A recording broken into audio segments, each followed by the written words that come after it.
দর্শক, ইসলাম আজকে 7 দিন হয়েছে আইসিইউতে লাইফ সাপোর্টে আছে।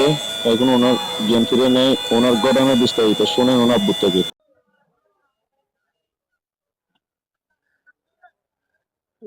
নাই এখন আবার কিছু নাই এটা কুটি কুটি বেড়ার মধ্যে তখন তাদের সাথে আমরা বাঁচিতে পারি কিছু করতে পারি কথা বলতে পারি আর কিছু না বলি বা যা কিছু নাই আল্লাহ ইনশাল্লাহ বলবো ইনশাল্লাহ 100% আর না বললে একজন না বললে মাহমুদ খালু কি বললো মাত করি মত পোয়া আর বলতে আব্দুল সালাম মাত করি মত জামাই আরে তো আব্দুল সালাম আব্দুল সালাম আর বলতে আব্দুল সালামের হুয়া ইনুস আর বলতে আব্দুল সালামের হুয়া বাবুল আর বলতে ইয়া হইতো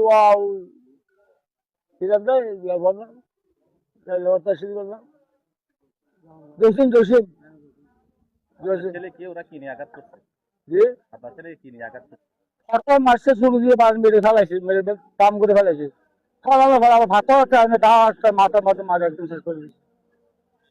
একটা ঘটনা মূল হচ্ছে বাতের দোকান থেকে, যে বাতের দোকানে শুধু বাতি বিক্রি করে। এক কাস্টমার এসে সে নিজে এলাকার, সে জানে এখানে শুধু বাত বিক্রি করে, সে করতেছে ওইখানে সোনামুড়ি। তো এই দোকানের মেসের ছেলেরা বলতেছে এখানে বড় ভাই এখানে তো সোনামুড়ি বিক্রি হয় না, এখানে তো বাত বিক্রি আপনি অবগত আছেন এবং আপনি জানেন। তো সেটা বলাতে চাপ দাম করে কাপড় দিয়ে দেয় এবং ঘুষি লাঠি টাঠি মারে। ওই যেদিন ঘটনা হয়েছিল ওই দিন, এটা আপনার শুক্রবারে। তো